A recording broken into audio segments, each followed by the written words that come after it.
Dude, the way they move, Oh yeah, those fur. little dances they do that say there's food over this way. The Hive is under attack. Folks, welcome to Werewolf Radar, the world's premier paranormal preparedness podcast. My name is Jordan Dahl. I am Roger Norquist.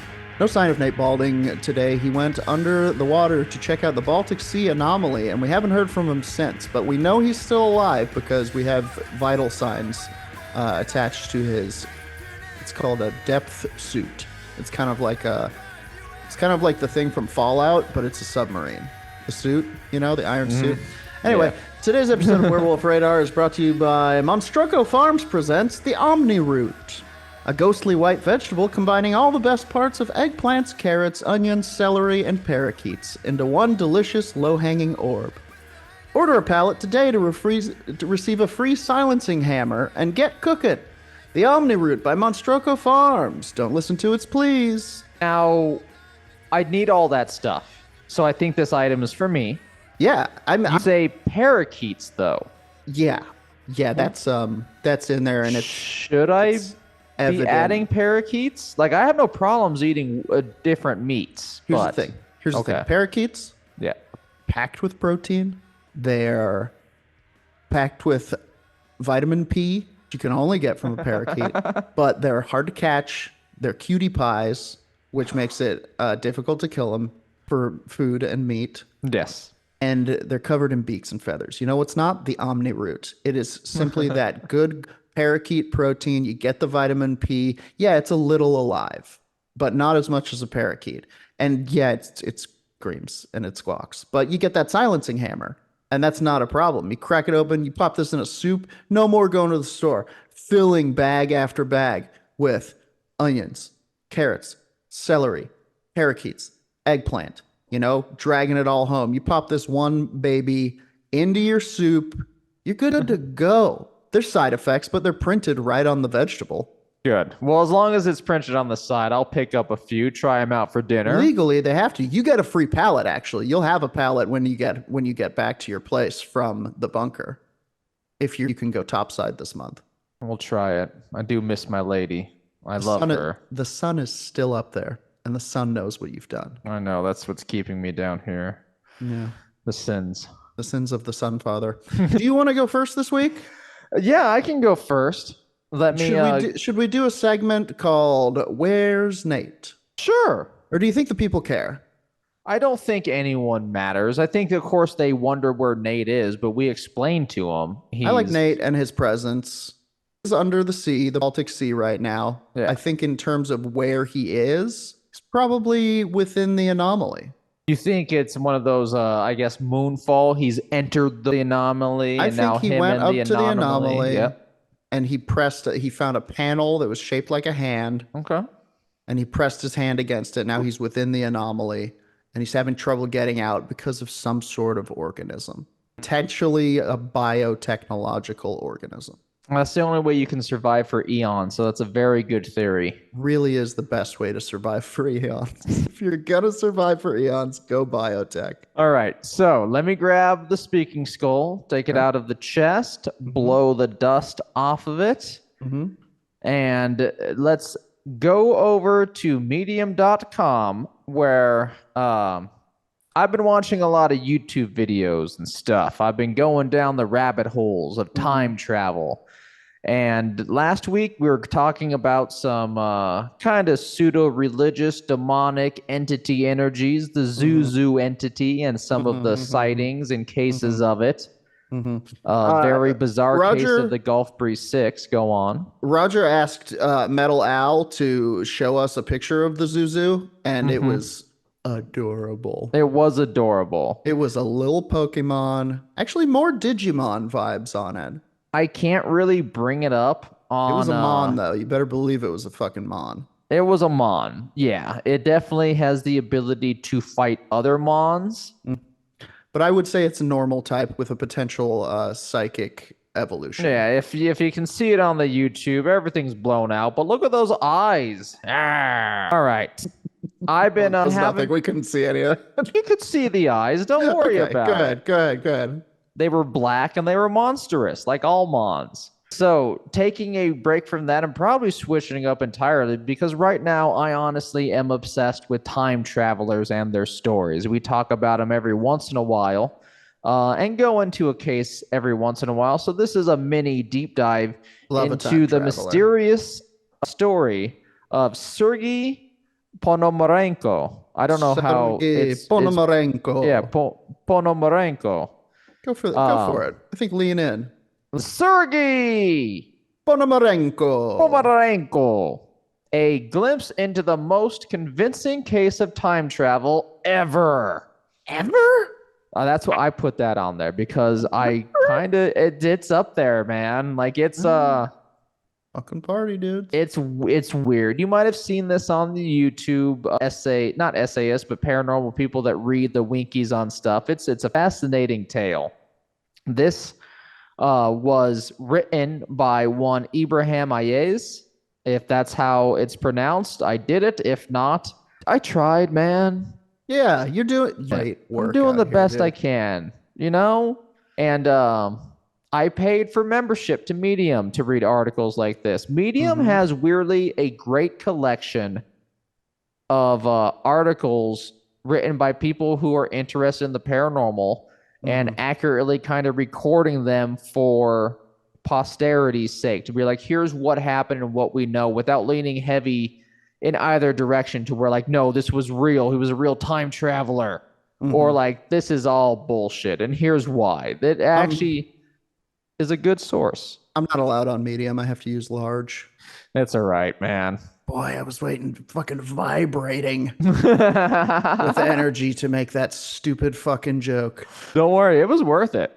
Tell us if it was worth it in our Discord or in our Patreon. Oh, you want them to tell us if it's worthwhile? Yeah, I don't care. So once again, here are the words from Ibrahim, who is a wonderful writer. The idea of time travel has long captured people's interest in the field of speculative phenomena. Many stories and ideas have been developed around and the concept of time travel, but none have held up as well as the enigmatic case of Sergei Ponomarenko. Ponomarenko from the past. Or maybe if anyone out there future, listening he's gonna last. Sorry. is a folk musician, perhaps write the B Jordan, the tale, the ballad of Sergei the Ponomarenko. ballad. Yeah, we'll use it as our I don't know, soundtrack, just on repeat as we talk. Yeah, but first you must hear the tale. So sit down, open a can of clams, and get slurping. So reports of Sergei Ponomarenko, an apparently unremarkable man from Novosibirsk, Russia, came to light regarding his mysterious encounters with time travel. Ponomarenko claimed that he had inadvertently discovered a network of time portals that allowed him to travel to historical periods. Both believers and skeptics are left wondering about the fundamental structure of our understanding of time after reading his colorful descriptions and in-depth details of his travels. Sick. I want to hear some colorful descriptions. Get ready. Oh, buddy, I'm so pumped right now. So our tale starts in 2008. While taking a regular walk in a nearby park, he accidentally stepped over a threshold, and this is in 2008 now. So in 2008, while taking a regular walk in a nearby park, he accidentally stepped over a threshold that sent him back in time to an early 20th century. That can happen? You can just fall in time, man. I mean, first of all, wow. I wonder if you have to be a certain, type of person, like a person with a certain vibrational. I think that helps. I also think something. I'm someone who believes in the Lovecraftian doorway kind of theory stuff, to where like certain passageways, like arches of trees forming doorways, can take you, like, let's say, for example, you know that stereotypical, let's say, I think it's like a plantation, like in the South, where like the moss are all like looping over this a pathway that leads to a house in the distance type shit.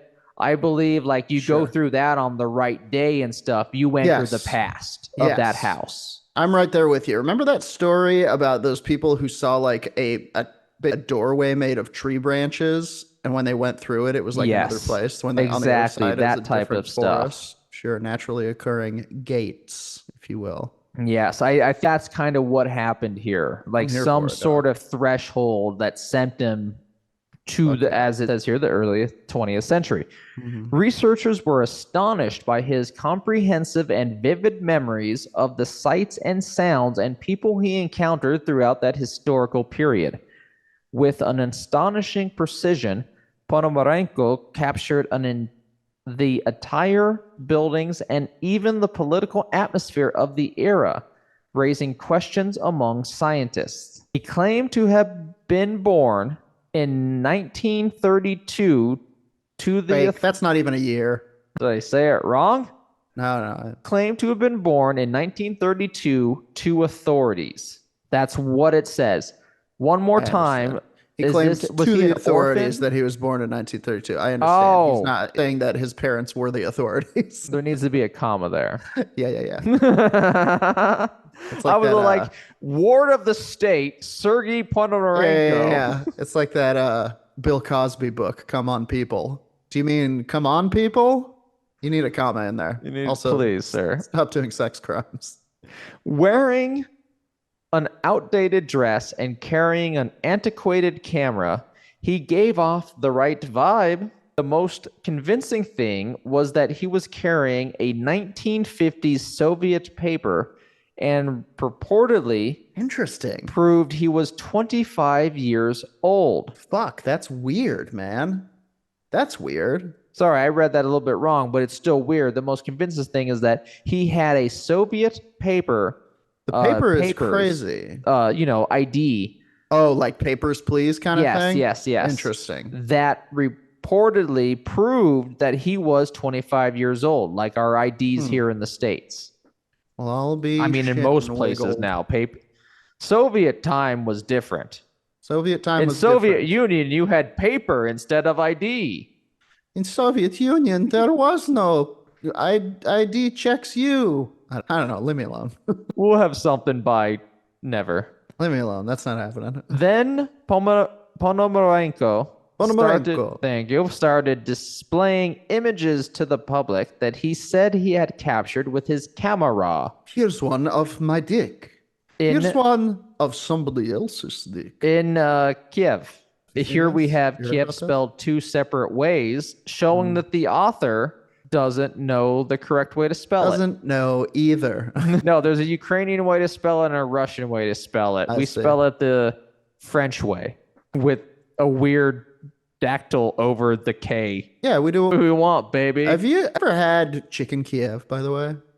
No, but I've heard of it through things. Should I look it up? Dude, it's like, imagine a Hot Pocket made of chicken, and it's breaded like a chicky tendo, and on the inside, rolled up in the middle, garlic butter. Nice. So it's like a turducken of everything good. It's a bit like a chicken cordon bleu, if you've had it. But instead of having ham and cheese on the inside, which is delicious, but sometimes it has a breaded chicken. It has, on the inside, it has garlic butter. Oh, just garlicky garlic butter. And I'm not talking this shit that fucking Papa John is trying to, that slime, that highly addictive slime that he sends with every pizza. I'm talking about butter, garlic, maybe some parsley. That's it. All right. Well, we need to do a separate podcast where we talk about food. For right now, we're going to talk about this insane time travel. All right. Time traveler. So, he has photos of Kiev from the 1950s to match his. So derailed by snacks. Because food is delicious, and all of our listeners know about it. Have you tried it? Oh, it's amazing. Yeah, even our chat's all like garlic butter makes everything better, including this episode and segment. Where are we? So we have pictures from Kiev in 1950s, along with matching the 1950 Soviet paperwork.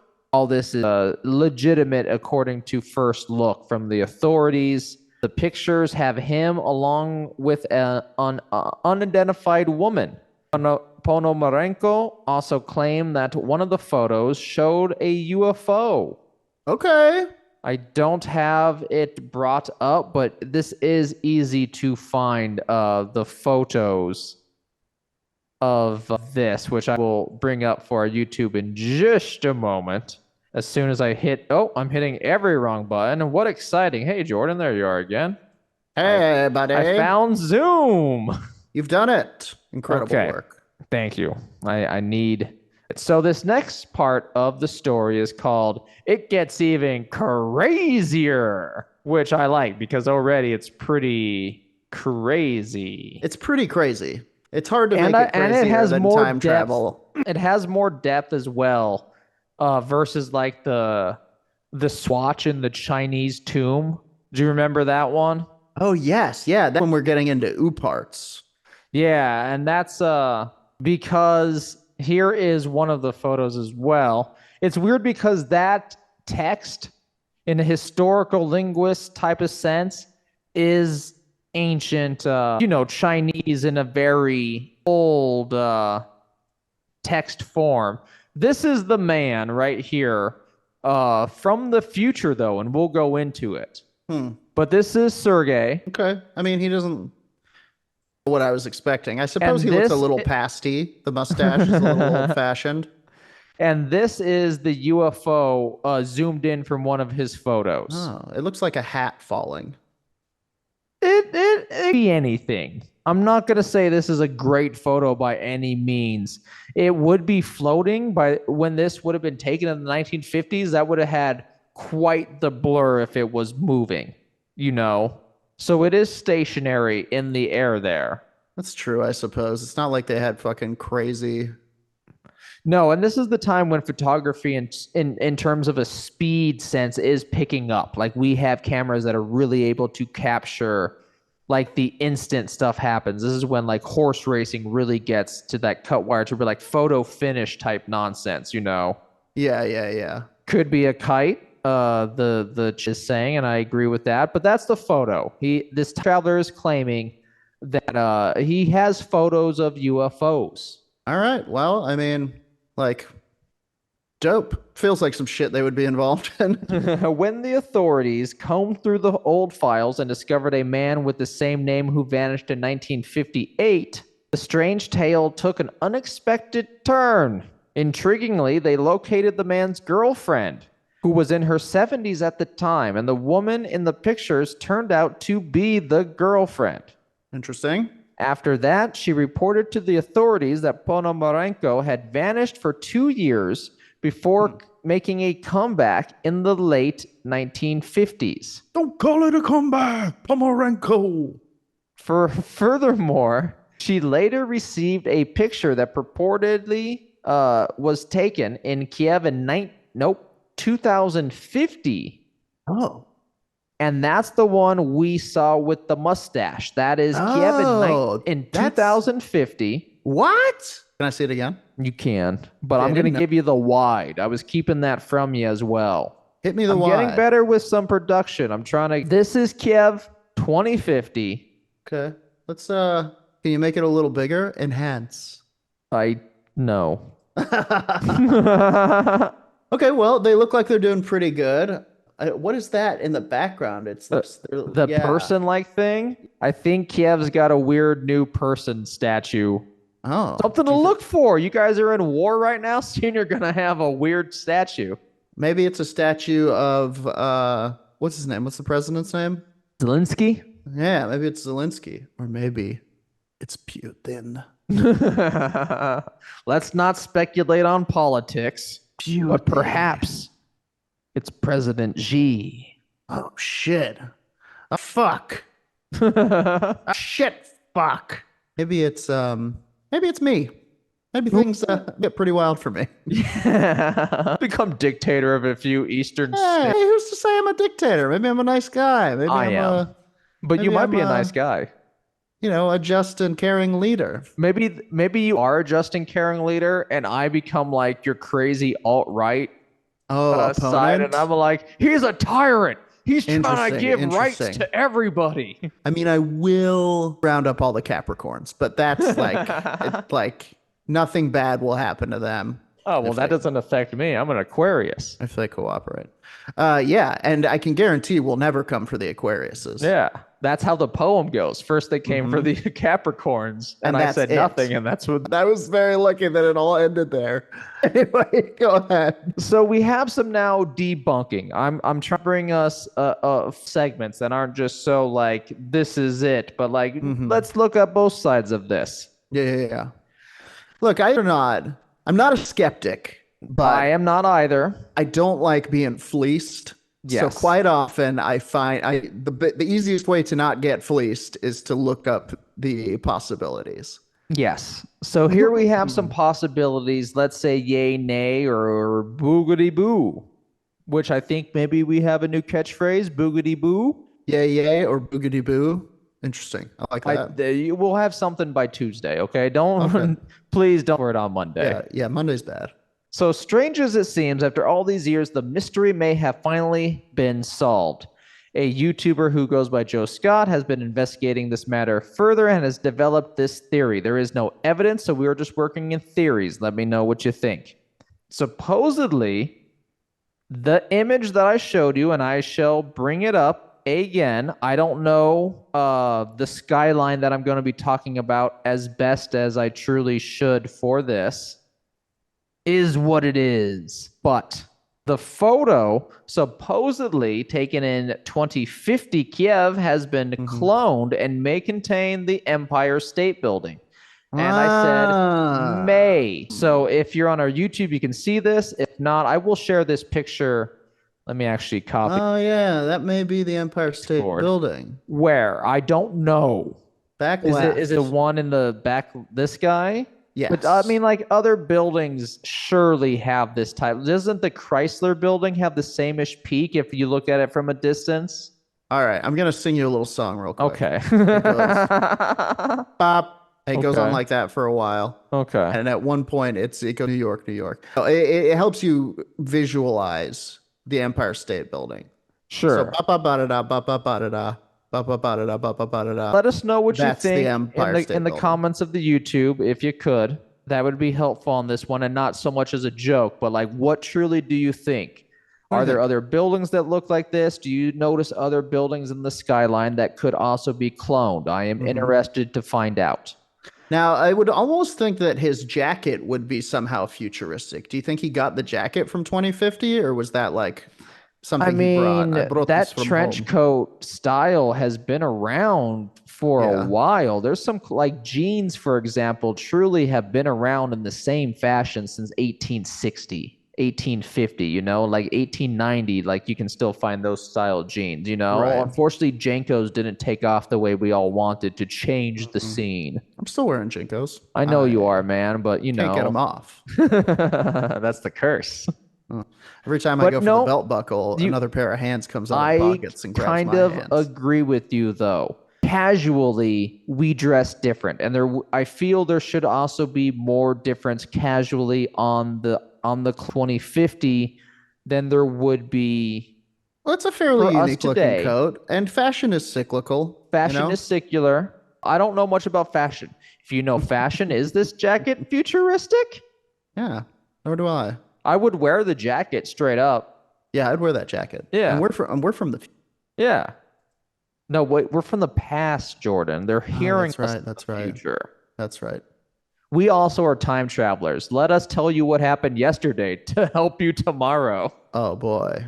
I had 3 Tate's cookies for breakfast. Ooh, prepare your day. Adjust accordingly. Okay, so that's the only thing he truly has. And you can watch the video. I'll also link the video for this because it's a decent video. But it goes into but more of his theory on that. But Jordan, cloning, yay or nay? Could it just be similar architecture? This is 2050. Fashion and architecture is secular. You know, we have new Victorian homes being built in that style. It seems like a pretty good pick, whatever that means to you. It doesn't seem particularly tampered with. but Expert. I'm no Photoshop As someone who photoshops things out of photos for product, it is penises mainly. it's hard to tell because of the blurring going on in the background. The That's stuff's in what I mean. the background, and you can fake this. It does look like it's smudged more in that area. Interesting. Maybe that could be an old photo of New York, and I'm not familiar with the skyline to where the Empire really breaks out. So is it an old photo of the future or a new photo of the past? Whatever that means. And Cheesebot in chat's doing the work, and he's saying that like he's not finding any pictures of the New York skyline from that angle with the Statue of Liberty on the side of the Empire State Building, but that doesn't mean anything truly. We're not knowledgeable of New York, but we're thinking about it, and I like this story, and that's why I brought it to us. So But that's my goddamn segment. maybe the Statue of Liberty comes to life, a la Ghostbusters 2, and Ooh. we send it over to help the war effort in Kiev. And that's why they have another statue. This is actually a statue of the Statue of Liberty. You know? But as she appeared on that fateful day when she killed thousands. I think, yeah, don't forget she was stepping on people that whole time. Oh, yeah. So this is a fascinating tale. I was kind of obsessed with it last night, just going over video about this, and like the most agreed upon tale. There's some other tales where things go, certain ways, but this is overall the beats of the story, everything, and it's awesome. I like it. Sergei Ponomarenko. Vote for him happen. This year at Werewolf Radar's time travel race. We still doing that? Yeah, we're still we're now doing, instead of the off or whatever we were doing, we're doing the time travel race. Yeah, that was fun. It was. Gobtober or something. Yeah, we should have another one. We'll figure that out. That's for the Goblin future. Fest. Oh, well, the skull is acting up a little bit. It knows my segment is done. Let me get it off my knee. It's nibbling a little bit, but that's fine. I had insects there anyway. Put it there. You go. Put it in the pneumatic tube and have it sent. I'll cross between a bowling ball and a bank teller machine. Here it is. I have collected the speaking skull, and I have entered my request into it. I would like to talk to y'all today about Todd Standing. Do you know who Todd Standing is? He's the comedian who used to do the things, and he would be all like offensive comedy, but like could pull it off, unlike a comedian I'm thinking of nowadays. No. Sam Talent. Come at me. So Todd Standing is a... who am I thinking of, though? I don't know. Todd? I don't know. Oh, Tosh. I was thinking of Daniel Tosh. I don't know who the Todd is. Yeah, there's a sound. There's a similar sound. His Instagram profile. Todd Sorry, Standing who's again? My talking and thinking.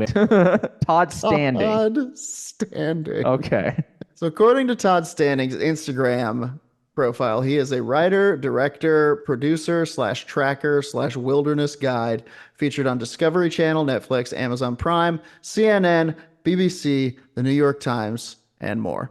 Okay. Todd Standing is mostly famous for filming a number of alleged Sasquatch videos. We've talked about him before. He claims that Sasquatch is very real, and that he can show Sasquatch to anyone. And he's been on TV a bunch. He made a movie, a documentary that was very famous called, let me find it real quick. Look, this is bad journalism. I'm sorry. It's not bad. What I did for the news was bad, where I made up that story and caused that panic and killed 72 last week. It's called was bad. It's called Discovering Bigfoot, and he kind of came out and was like, I have this footage that's gonna blow the fucking lid off of the whole Bigfoot thing. It is Bigfoot. I'm gonna show you guys the footage here in a little bit, but first we're gonna talk about Todd a little bit, because within Bigfoot communities, within Bigfoot hunter circles, not an incredibly well-respected guy. In fact, a number of people call him Fraud Standing. Should we? Is this a Stephen Greer thing? What's going on? I'm definitely going to call him Fraud Standing sometimes because that's funny, right? You might just throw that in for anyone. To call a guy. First up, I want to talk about there was a situation where Todd was suing the Canadian government, or maybe it was the American government. Anyway, there's nothing wrong with doing either. Because of Bigfoot. So this is an article from 2017. Before we go on, was this possibly the guy suing to protect Bigfoot or to hunt Bigfoot? Because there was two in the past years, and I was excited. Yeah. He was on protection side. So this is from CBC.ca. CBC is the Canadian Broadcasting Corporation company, maybe? I don't know. Bigfoot or big hoax? Sasquatch hunter files claim in bid to prove mythical ape man exists. Let that land for a second. Todd Standing says, this is the real deal. The evidence is here. So this is from the article. A man spent years trying to persuade the world that Sasquatch exists in taking the BC government to court to try to prove it. Todd Standing filed a civil lawsuit in BC Supreme Court earlier this month, alleging the BC government is in, quote, dereliction of duty because it won't recognize his efforts and evidence, which he says prove the Sasquatch exists. The creature, sometimes referred to as Bigfoot, is said to resemble an ape, walks upright, and inhabits forests. It is widely considered to be a myth. However, Standing argues that the Sasquatch has a right to be recognized as a distinct and protected species. He intends to present physical and video evidence and expert eyewitness testimony to the court to prove the elusive creature exists in the forests of British Columbia, as well as Alberta and Washington State, where he's also filing similar claims. Alberta's the Texas of Canada, I hear. Is that true? Yeah, I hear average things of Canada. Not to say anything rude. We're all the Texas of our own state, if you will. You know, no place is perfect, but yeah, I hear discouraging things about y'all, Alberta. You okay? You talking to me? No, I'm talking about Alberta. Y'all okay, man? Okay. This is the real deal, says Standing. When a judge sits down with me and realizes what I have and who's with me, this is going to happen, he says. Now, keep in mind, this was in 2017, and despite what he's saying here, it didn't happen. I mean, give him time. It's only been 7 years. Yeah, that's true, I suppose. It took me 7 years to get through college, and I didn't graduate. So give me some more time. So he says, it's no joke. I'm coming with PhDs, professors, police officers, the best in the world. This is real deal. The evidence is there. In 2014, Standing claimed to have found a Sasquatch hair, but a lab that studied it said it was human hair or that of another species. Now, that's... What are you, like another homo? Doesn't say. Talking of the genus, not... Yeah. It doesn't say, but it's a human hair or that of another species.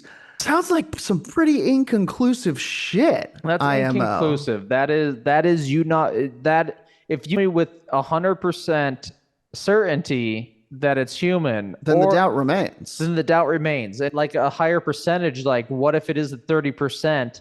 And like, shouldn't you know that's human hair? Like I was gonna say I talk to all sorts of experts. I don't. I watch all sorts of documentaries about animal experts coming into this field, and they all seem to have a pretty good understanding by looking at hair what animal hair it is. I'm very impressed. You do them DNAs, right? You got them. Let alone you do DNA. I'm just talking looking at it through a microscope and then going like that's a cat hair. Right. So this is what cryptids.fandom.com has to say about the Todd Standing Bigfoot footage.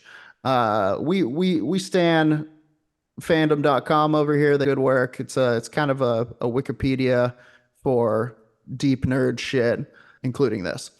So this is what they say about the Todd Standing footage that he's talking about. He was pretty convinced that this shit was going to blow the lid off of everything. The Yeah. Todd Standing Bigfoot footage, or Todd Standing Big Footage, is a series of videos of strange creatures claimed to be Sasquatches taken by controversial Bigfoot researcher and suspected hoaxer Todd Standing. Suspected, not proven yes. yet.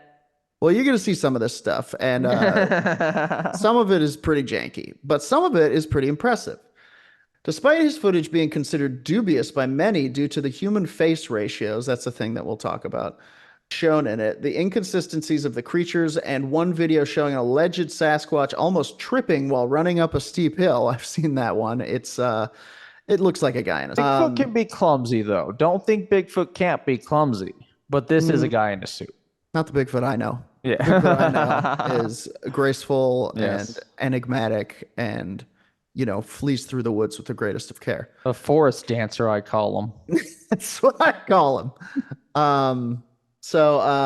Most cryptid enthusiasts are happy that Todd has helped a witness file a lawsuit against the government for not recognizing Sasquatch as a species. The most controversial of his footage are the Blinky Bigfoot, which I think is really interesting, and the Muppet Bigfoot, which is less interesting. We will talk about it. Well, because the Muppet Bigfoot only faces the camera, and it's you can never see it from the waist down. Yeah, you can never see it from the waist down. So it's suspect. Yeah. So that's from this is a quote from somebody asked, has anyone bought and watched Todd Standing's documentary Bigfoot North and can tell me its credibility before I purchase it? So the first person says, all of Todd Standing's creature videos and images are fake. In fact, in the Bigfoot world, he is often referred to as, you guessed it, Fraud Standing. Hilarious. Nice. Sick Great burn. If you Google analysis of Todd Standing creatures, one of the sites it will return is called a PDF of critical examination of Todd Standing's Sylvanic video subjects. That's the name of his YouTube channel, by the way, Sylvanic Bigfoot. Thank you. If you Google Muppet Bigfoot, you find this image, though. Let's see it. Hang on. I got my notes up. That's incredible. That's my man, Fozzie Bear. I'd know him anywhere, or would I? Yeah, it turns out all Bigfoot sightings are just Fozzie Bear. Yeah. leaving a show. So there's this analysis, this PDF analysis, the in-depth analysis by Daniel Falconer, who has over 2 decades of experience working in special effects, and Phil Poling, who has decades of experience in law enforcement and video and photo analysis under his belt. Even without seeing the above-mentioned analysis, the 2 creatures in the images are obvious fakes to anyone with eyes. Creature 1, with an included comparison to a face shot of Todd himself. That's the thing, is a lot of people say that the Blinky footage, which is the more common, is Todd in makeup. Sure. And they kind of do this face analysis where they put his face overlaid over the picture, and they're like, that's him, dude. Like it's bad. Is that the one where it's not bad, though? That's the thing. The Muppet Bigfoot is bad.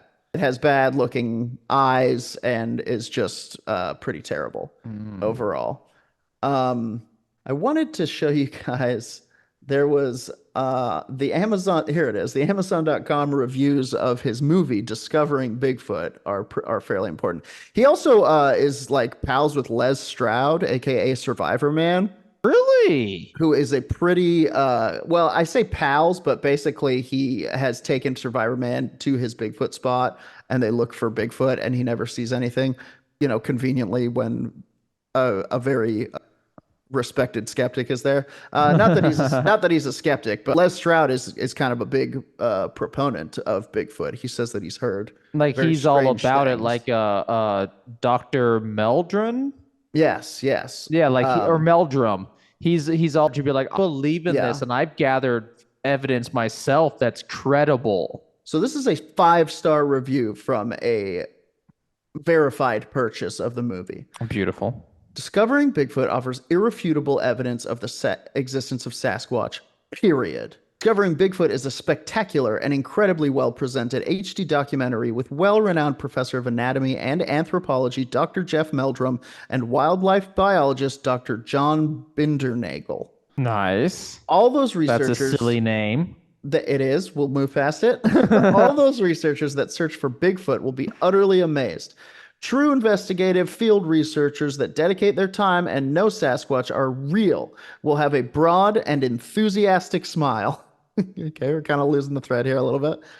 Those that wish to believe these bipedal creatures exist will be excited to finally view Sasquatch up close, while skeptics should feel stupid.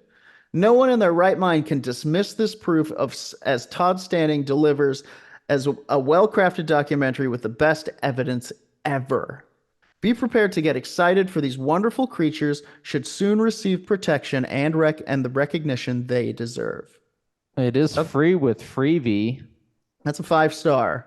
Now we're going to read a 1-star. Oh, I'm excited. This documentary pretty much confirms why we should never trust Todd Standing.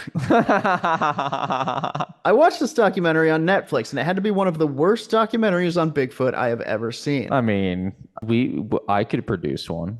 Todd Standing is but a Bigfoot hoaxer. This is evident when we see video of a, quote, Bigfoot, video 4, that is clearly a man-made prop, and a bad one at that. It's a Bigfoot that is so laughably fake that it just becomes pathetic to hear Todd speak of it as if we're supposed to believe he is looking at a living, breathing creature. The animal he shows is one that never blinks. It never moves its eyes to any type of stimuli, its eyes never dilate or contract, and it never moves any of its other facial features such as its mouth or its nose. It's pretty much identical with what we'd expect out of a lifeless prop / stuffed animal. Even its facial skin looks to be really made of the same material as Muppets, such as Kermit the Frog. Like a foam felt-based Bigfoot? That's what they say, but to me it looks more like that kind of that hard plastic that's been like sprayed with a fixative and then sprayed with those little hairs. We'll show it. We're going to show all of this stuff. Okay, I'm excited. You can share, of course. I think I turned it on. Another problem with this film is that it moves at a snail's pace and is simply boring. Bad pacing. I'm sorry. Todd spends quite a lot of time talking to PhDs about broken saplings and him explaining why it isn't possible for the saplings to be broken by natural phenomena like wind. The PhD guests he has on the show tend to agree that they were broken by wind or rain or anything of the sort. However, I couldn't help but think that there was nothing to prevent Todd from breaking trees or branches, then going out with his guests and, quote, discovering these broken trees and branches. That's fair. It's what I've learned from magicians, that people will go to extraordinary effort to make you believe extraordinary things, such as I made this coin appear from behind your ear, you know. Yeah.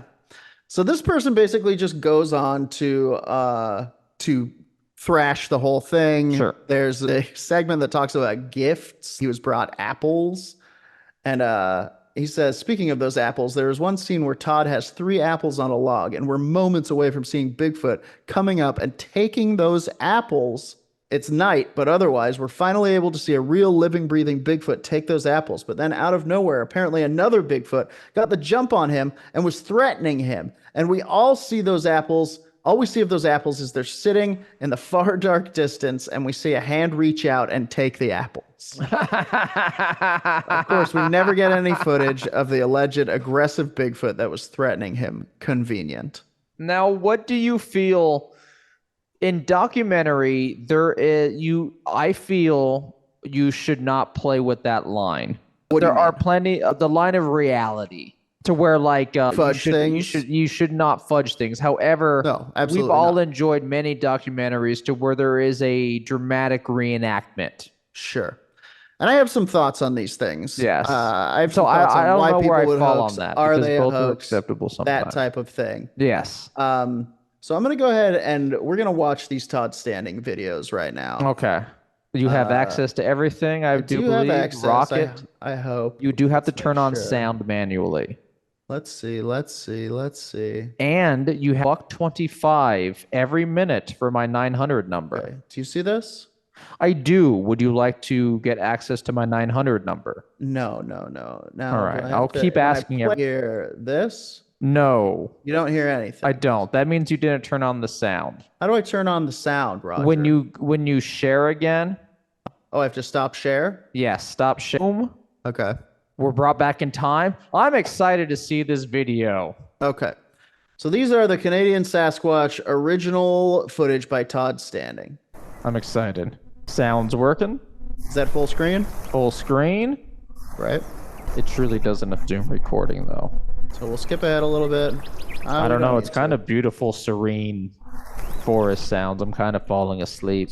So he says there's a Bigfoot in there. Oh shit! There's the picture. This is the blinky footage. Yeah, this is the one with the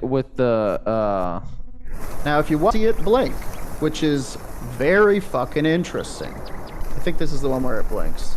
So that's something. That's something. Now, people say that Todd in visual VFX makeup. That's a lot of VFX makeup. It's pretty. It would have to be pretty good, right? There's something about the mouth that's decent. That that's I think Hollywood quality. That's expensive. Now this makeup. is the Muppet, and the Muppet looks like fucking shit. The Muppet looks like I thought it was a deer at first. It looks like damn Neonub from Star Wars. Do we know Neonub? Barely. I barely remember it. I'm very kind of amazed by Pier. Yeah. Blinky and then that other one was very incredible. bad, but I don't know what it was exactly. Yeah. That's a man in a suit. Right. Yes, that's the one tripping. Yeah. But I don't know, man. I've never seen Bigfoot run. And it looks like a guy running is the thing. But Bigfoot looks like a guy. But I mean, it looks so clumsy out there in the woods. Like any animal, even a gorilla in its natural environment. I guess you are right. It looks like it doesn't have the sure footing of like a deer or a bear or anything like that. Any of that shit, yes. Huh? I don't want to call people a fraud. Blinky's very, very believable. It's a lot of work done. It's too much for very little profit, you know? Like, well, there you go. That is the that's the shit. That's the good shit, poop. Son. It's the Blinky one is very, very good. It's like nothing I've ever seen before. If it is Todd Standing in makeup, it is fucking Lord of the Rings, fucking Uruk-hai quality makeup. Let's go see how much it costs to do Uruk-hai makeup. Well, now some people will tell you that Todd Standing's sister famously is into VFX, and she's like an effects person and a director in her own right. They're like film people, so potentially they could have something like this done. It's not a complete like fucking leap. Yes, but I'm talking more so in how much to make said mask. Is it like unfeasible, or is it just like you give me $1,000? It'd be more than $1,000. We're talking many thousands of dollars. Something like this made for sure. But as you said very early on, I think this episode, geez, I'm such a stoner. We talked about though, like you can get some good money. You get a video with good enough views. You own those views. If it's long enough, you get ads. Well, then it comes down to speeches, and you go like engagements. Absolutely. Yeah. But then it comes down to like, why would somebody do that? Why would somebody falsify all of this shit, going so far as to sue the government for something like this in order to basically be thought of as a fool? Because, like, you know, I don't think it's any secret, and I'm not throwing shade here, but people laugh at us when we talk about Bigfoot, you know? Yes, indeed. They think we're dinguses. They think like, oh, you're out hunting monsters and chasing ghosties. And we like it. And I guess the answer comes down to either the money, or some kind of mental illness. Not necessarily a mental illness, but the type of personality who is like, I'm gonna fake this because I believe this or something to prove this, to get people to think like seriously about it.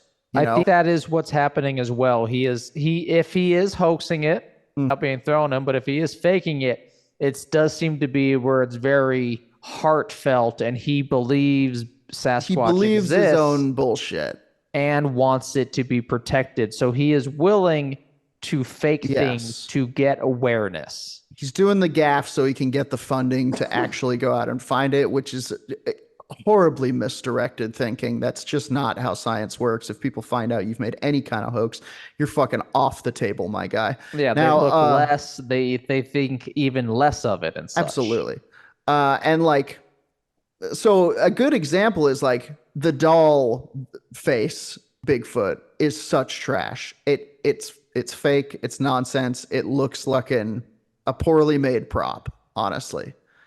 But the Blinky is so good that it's like, okay, so maybe he hoaxed one of them to try to get the attention, and then he caught one of them, and now he's trying to include that in his like quote unquote evidence. And it's like, buddy, all you've done is muddy the waters. You know, if you had this amazing footage, you needed to just bank on that. That's the whole thing. Yeah, I agree with that. It definitely doesn't look like it couldn't also be like some kind of animatronic, but we're talking about like fucking industrial light and magic, fucking Peter Jackson, fucking Steven Spielberg level animatronic type shit. And that I don't see him being able to It pull is a off. The lot makeup harder. thing, maybe. Makeup thing and a simple mask with a to where like it's glued to your eye, thus you blink and it blinks and it's very believable. That is more than easily done. Yeah. But it yeah, is adding so clear, animatronics, and then it's you're adding even so more thousands. interesting and realistic. There's something that looks off about the nose. There's something that looks off about the lips. But at the end of the day, it's like, oh, that is fucking interesting, which keeps people coming back to Todd Standing, who a lot of people call fraud standing. So, and we will for fun. yes, absolutely. So there you have it. That is a bit of a profile of my man and yours, Todd Standing. What's he doing? What's he up to out here? Instagram doing? Go watch the video. I watched a video that he presented. Very combative. He's very confrontational. He's very much like, it's real, you guys, and that's final. And it's like, yeah, but you definitely photographed a weird fucking doll you made that sucks. So I don't know what to think about it. The Blinky footage is very, very interesting. It has some interesting stories to tell. Les Stroud seems to, put up with, if not believe him. Which says a decent amount. He doesn't have to. Having Les Stroud in your corner is not a bad play. So I don't know. There you have it. That's my segment that I'm calling Odd Todd, the Fraud Bod. And that for today's episode of Werewolf Radar, guys. Bravo. Thank you so much for listening. Thank you so much for friggin' attending, being attentive with your ears. Your little ears are like, oh, hello, that kind of thing. Check us out, please, on Instagram. Check us out on Threads. Check us out finding the passwords. I'll be back on there. On flipping YouTube. Check us out on friggin' Discord. We have a Discord server. You can come and gab about ghouls with us. You can tell us your stories. We always want to read your stories. We want to share them. We will not lampoon them. We will treat them with respect. And we'll get goosebumps, I assure you. We'll get the goosey bumps. You can check us out on Twitch on Mondays, playing video games, playing D&D, twitch.tv/werewolf_radar. There's always somebody there on goofy shit. Sometimes we're playing our ongoing D&D live play, all bard extravaganza called Night Bastard. We played the members of a band called Night Bastard, and it's a lot of fun. It's kind of a metal exploration into the nine hells. Night Bastard is in hell right now. Sometimes we get out of combat by playing a rocking show. That has happened more than once. Come watch the stream. It's a lot of fun. What else? If you want to help us out, if you want to become a Dark Council member, you can go to patreon.com/werewolf radar. You can give us a small financial donation. You'll get an extra episode every most weeks. You can get access to some sweet merch, some sweet loot, some art, some fiction, all kinds of just weird shit that we do on the side for the Patreon. You can join us in the Zoom room for recordings like Cheesebot did today. Shout out Cheesebot of Doom. Yep. I think that does it for our pitches and our song and dance for today. We're going to go fish Nate Balding out of the Baltic Sea. Oh, is it time? He has been taken by the anomaly, but I think we can get him back. We've gotten him back from anomalies so many times before. It's just a long fishing rod, cheeseburger on it. Mm-hmm. You know, you just wait. It's a real jughead. I'm gonna go smoke pot. Jordan's gonna go. I think eat a sandwich. We're gonna enjoy the sunset. You know, and it's just gonna be glorious. I'm gonna have some. I'm probably gonna eat more than half of your sandwich, Jordan. I'm not gonna lie. Don't you touch my sandwich. Oh, you know what? I trapped it. You can touch it. See what happens. So until next time, thank you so much for coming and listening. On the count of 3, our sign-off line together. We'll say it all together. 1, 2, 3. Punch the sky, Spaceman Joe. Stop.